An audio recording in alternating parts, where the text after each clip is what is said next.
Hey, welcome back to the podcast, everybody.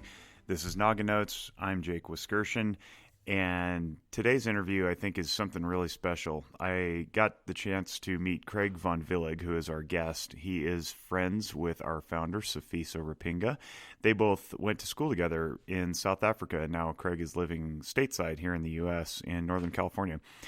And he's a soccer coach, but he's so much more than that. I think you're really going to enjoy the interview because it was inspirational to me. I'd like to say that I have a new friend out of it now. I think there's a lot of really cool symbiotic stuff happening, and I'm really excited to be a part of it. So as you listen to Craig talk about how he works with youth in the soccer realm as youth athletes and whatnot and their families, I think you're going to find a lot of practical, useful information to apply in your own lives. So with that, I would like to give a thanks to our sponsors, one of whom is Audible. Audible's been with us for a really long time now. And if you haven't yet checked out Audible and their completely unmatched selection of audio content, please do. And you can do so with a free trial for 30 days. And it'll help benefit us as well as them, as well as you. Go to audibletrial.com/naganotes. Download your free content. You get one free audiobook with that, even if you decide to cancel, which I'm pretty sure you won't, because their stuff's really good and their inventory is awesome. Then you get to keep the download that you got. So audibletrial.com/naganotes for a free 30-day trial. Check it out if you haven't already. And if you have, then send it to a friend and tell them to go to audibletrial.com/naganotes. Also, Zephyr Wellness, company that I co-own here in Northern Nevada with Lindsay Bell, who is my co-owner. She works tirelessly behind the scenes to make sure everything's running while I get to go out and gallivant around the country and community and do things like podcasts.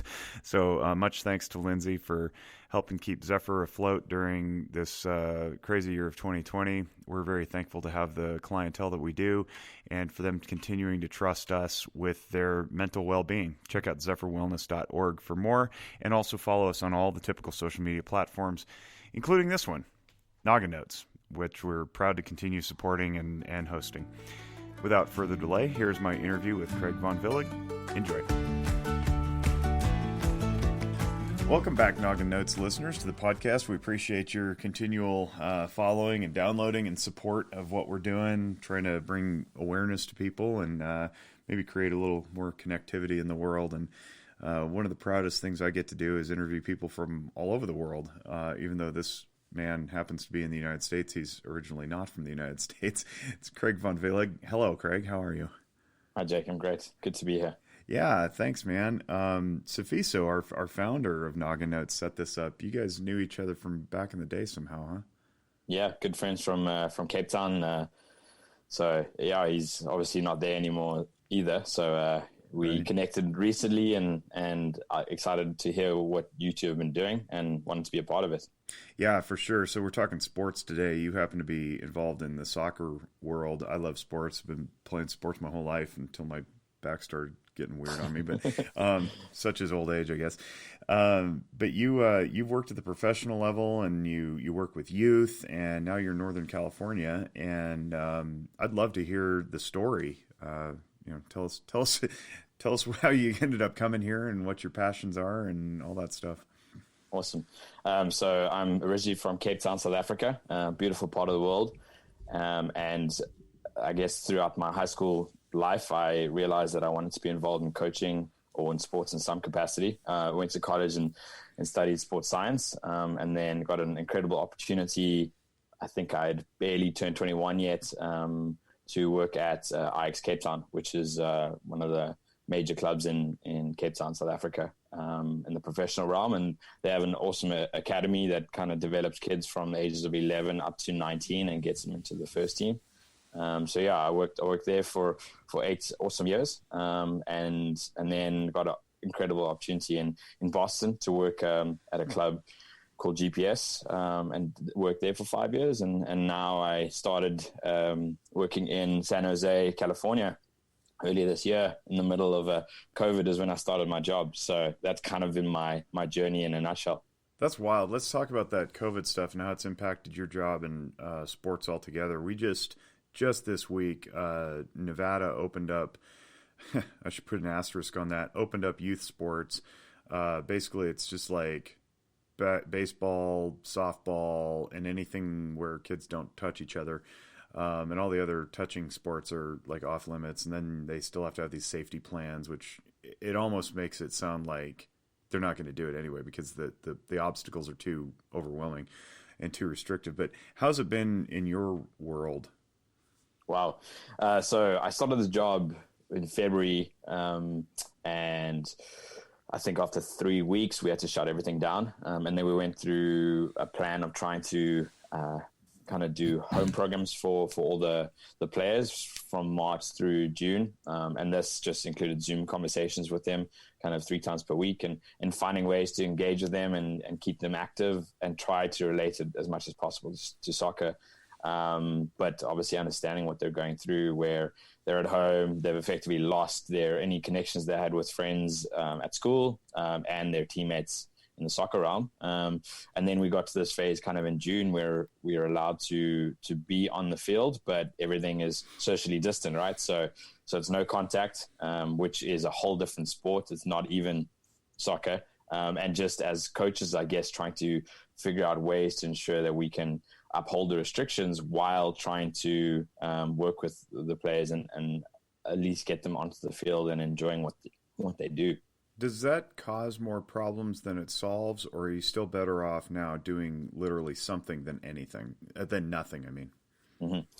I think I look at it in the way that the kids had all of this, I guess, taken away from them is the way that they would look at it at their age, right? Sure. And so right now they're still in California, they're still on Zoom for their class. And if we do the same with soccer, it got to a point where they just kind of totally dropped off. They weren't engaged, they weren't enjoying it, and it limited their physical activity. At least now, if we can't be maximizing their development in a soccer sense on the field, at least they're out, they're active, they're around teammates, and we just use that as a tool to make sure that they're active and they're working and they're actually setting some specific goals towards what we can do instead of what we can't do.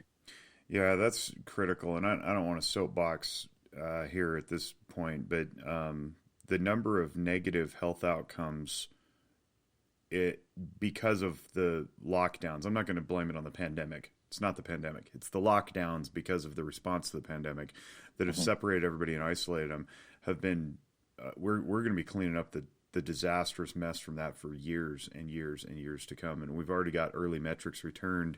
For the listening audience, you may not know that the CDC, the Centers for Disease Control in the United States, actually does individual household polling around the year about depression, anxiety, and then they combine them, depression or anxiety symptoms. And so they just take this straw poll, if you will, across a broad variety of households in the U.S., and they come up with some figures.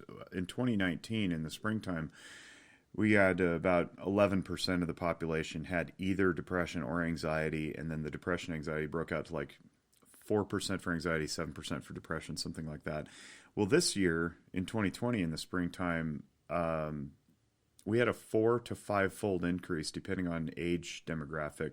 So the 18 to 29 demographic in the later part of July, which was the most recent data that I saw, because I pulled this stuff in August, 55% of Americans 18 to 29 had either depressive or anxious symptoms. Compare that with a year earlier when it was about 10 or 11%. It's like it's more than half the country. It's crazy. And in case anybody's interested, I actually looked at the plot chart of how the trend line went, and it went up obviously in March, and then it dropped a little bit in May, and then went back up in June. And I was like, what happened in May? And it was phase 1. We started to reopen things, and then we got the surge, and then, oh my gosh, shut everything down again, and then everybody's depressive and anxious symptoms spiked again. So the hope here is that even if kids are isolated for purposes of school and adults are isolated for purposes of work and that kind of stuff, if we can at least introduce some activities that, maybe they're not colliding on the field, and we're going to keep them safe and socially distant and all that stuff, at least they're seeing each other. And I think that's hopefully going to drop some of those self-reported statistics on the depressive and anxious symptoms that we're seeing. And I got to believe that's true worldwide. It's not just the U.S. I just happen to live here and know where to pull those data. But Good to see that the kids are starting to interact a little bit again. You work with youth primarily, yeah, right now? Yes, at the moment I do, yes. Are you seeing that they're getting some relief from this, or are you guys seeing like they're still sort of on edge and they're not having a good time? I think it's shifted towards the case now where it's probably the single most,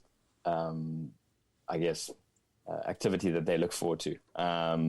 Getting out of the house, getting away from school, maybe their parents also try to get them out of the house and force them out to make sure that they attend all the time. But I think from engaging with them and getting to see them, it feels to me like they're excited to be there. They're really happy that they get this opportunity and try to make the most out of it. I guess they've been brought up through this culture, if you want to call it, of everything leads to the game, everything leads to the tournaments, everything leads to the performance element. And right now we're trying to get them, at least in the language we use and the focus that we have as coaches, to make sure that it's focused on the day-to-day. Like, what can we achieve today, and take it away from, hey, let's look forward to the tournament that's happening in 3 months, right? Right now we have no idea when we could possibly play any games, let alone tournaments. So we're trying to change the conversation and just focus on the day-to-day. And I guess that's also helped them to be more process-oriented. That's a really fascinating point that you just made there, and I don't know that I ever fully wrap my head around that. It's not unique to sports, I don't think. I think there's outcome or performance based metrics in all facets of life. And one of the things I fight as a clinician is getting people to slow down and be in the process. And I appreciate you saying that, like, process oriented instead of outcome or task oriented, right? We have all different techniques by way of we can do this, mindfulness, meditation, anything that slows us down and brings us into the present moment. But wow, what a concept, right? Like, you go play sports for the pure enjoyment of it. I mean, I could give personal testimony that my adult hardball league got shut down this year, and we still went out to the field and gathered, and we hit, and we played inter-squad scrimmages, and we didn't keep track of score. We just played to play. It was awesome. But wow, what a shift. And I don't think I really ever considered that until just this moment. Huh. Yeah. I think it's been a 15-year process for me to understand it fully. Coming from that professional world where, of course, it is results driven, right? Because the team has to perform. It has such a windfall from money to marketing to contracts, right? To livelihood, I guess, at the professional level. But at that club, as I said earlier, we had 11-year-olds up to 19-year-olds who were trying to get there through a youth system, right? Which isn't too different from what I'm in right now. And even then, you could say results were important because the players needed to make sure that they're performing at a high level to move up the ranks and hopefully by the end of their youth career at 19 get offered a professional contract, right? That's where it's different from, I guess, America, where they look to go to college first. Right. So you would think that was more, the culture there was more results oriented. I get here and working with kids, I guess, anywhere from the ages of 8 to 18, getting into the college process. And even at that age group of 8 years old, it is wholeheartedly results focused. And that comes from a long line of, I guess, just what sports is like here at the moment, but it's the behavior of the parents on the sideline. It's from the conversations those parents have with their kids after the game. They're not asking, they're not saying things like, I loved watching you play. They're just like, I can't believe we lost and can't believe you didn't score that goal. And it becomes so focused on that at such a young age.